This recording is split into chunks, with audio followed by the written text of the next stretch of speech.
Hey, what's up, y'all? My name is Devontae, aka Millennial Smart, and I'm bringing you the slop, the whole slop, and nothing but the slop.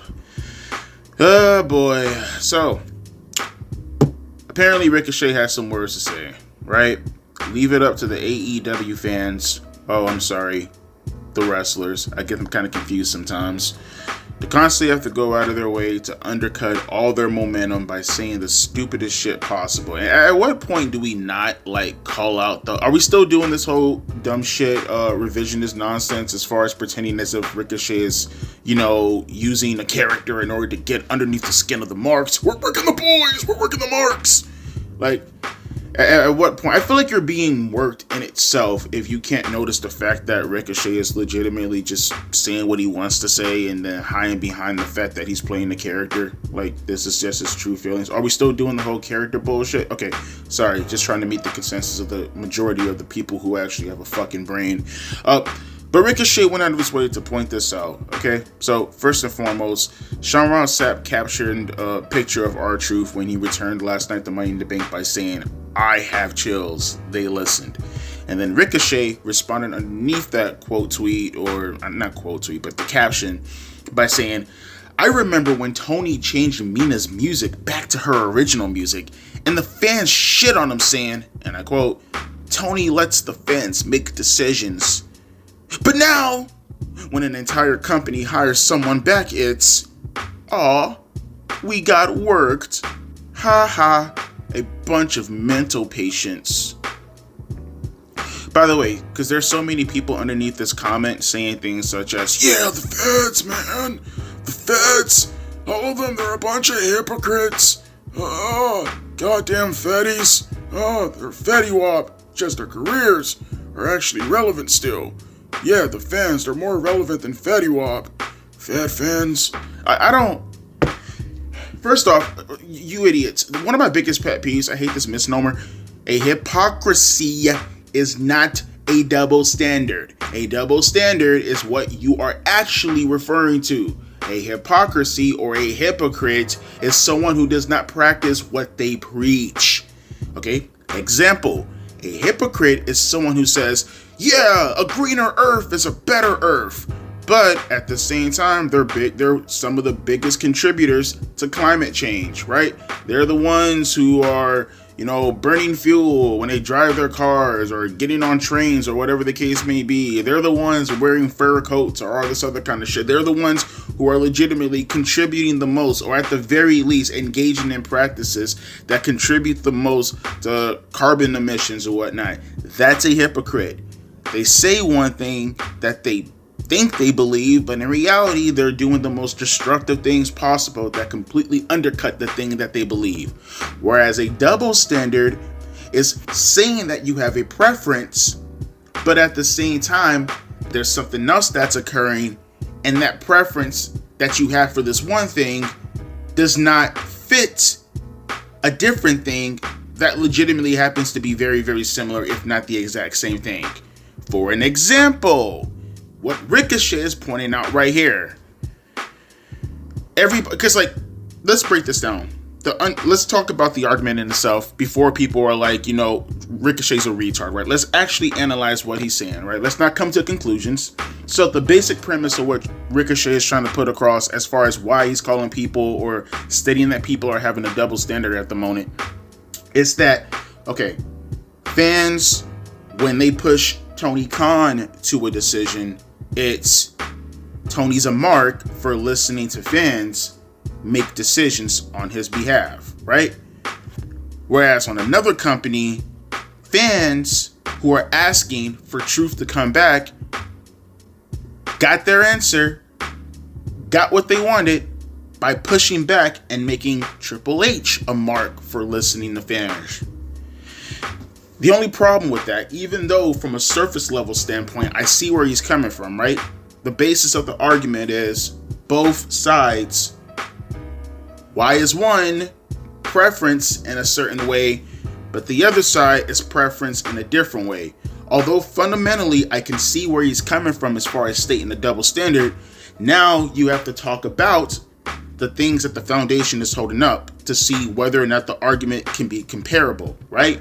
Because even though you have a thief, right, who's going around stealing bubble gum and putting it in his pocket, there's a big difference between that and another thief who is stealing a car. Right? Right? Big difference. They might both be thieves, right? But at the same time, one is stealing gum and the other one is stealing a car. That is what you call, in regards to a fallacy, a false equivalency. Following me here? Breaking down, just for all the people who are going to come in the comments, I got to break it down for them, okay? Is it comparable? Be good faith about this, guys. Is it comparable, even though he's right fundamentally, is it comparable to say that Tony Khan looking on Twitter and seeing the reaction from the fans in order to change Mina Shirakawa's music back is Tony being obsessive with the fans' decisions and kowtowing to what they prefer? Is that okay to compare to a wrestler, a favorable wrestler, that even Ricochet himself was calling Unk and all those other kind of remarks last week? This was not just a rallying cry from fans, it was also from the boys in the back, including boys in different companies, named Ricochet. Is it comparable to say that Tony Khan changing Mina Shirakawa's music, as far as fans dictating what he does, is that comparable to a beloved wrestler who was unceremoniously fired, brought back to the company in order to fulfill his obligations to his family based off of nothing that he did wrong and everything that he did right from a metric standpoint, from an emotional standpoint, as far as people that he did not piss off? Again, just a unceremonious release. And this can go for any release. Any release, if it meets the criteria of what R-Truth has done.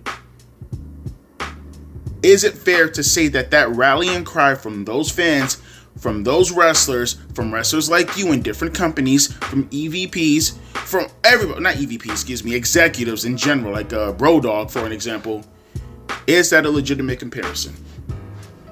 Huh, Ricochet? Obviously, it's not.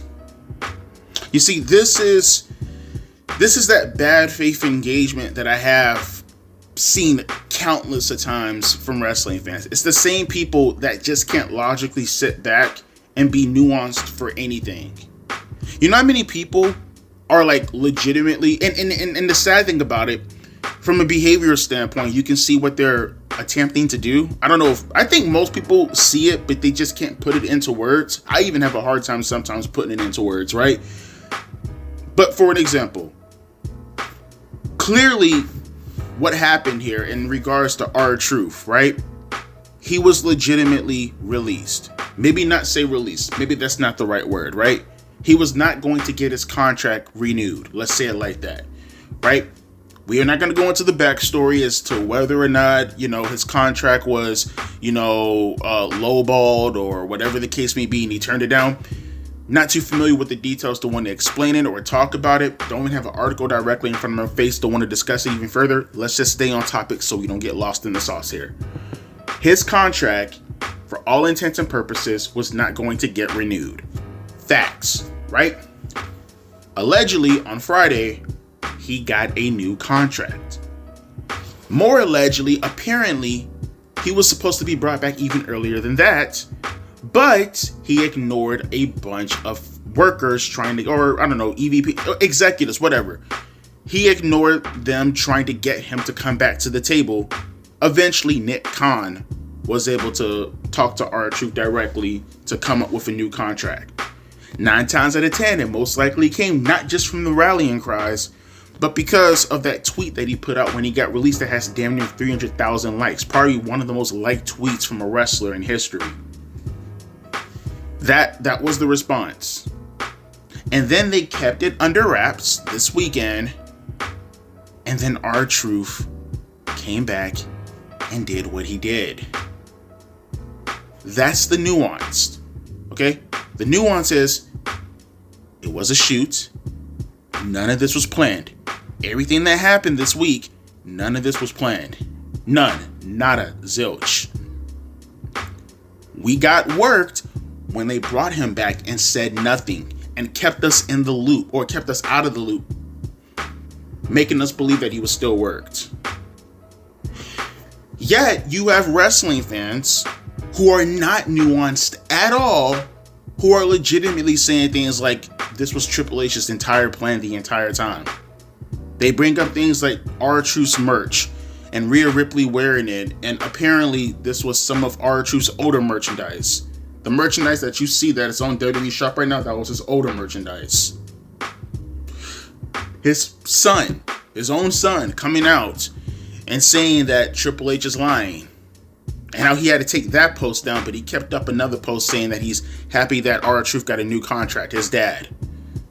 So much evidence suggesting that no, this was not a work in the end of the day, but it was a shoot that turned into a work.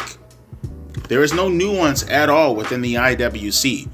But the thing is, and you have to understand this, and I wish people would stop engaging with people like this. It's the same people that still call Triple H racist, even though obviously you look around the surroundings, there's so much evidence to suggest otherwise that, you know, at a certain point it does become an ideologue position. And when it's an ideologue position, you have to understand that it's built within their character and themselves, right? It's something that they have to believe. It's no different than a religion, right? Like, it's like if that particular thing is of disbelief, it harms them from a character perception. You can't have your entire identity or even a portion of your identity being threatened, because your identity somehow, some way, not only links to how you carry yourself, but also the friends you make, the things you do in life. You have to understand that all these things are connected. And if you go after a perception and that attacks that identity, that's attached to that ideology, they can't have that.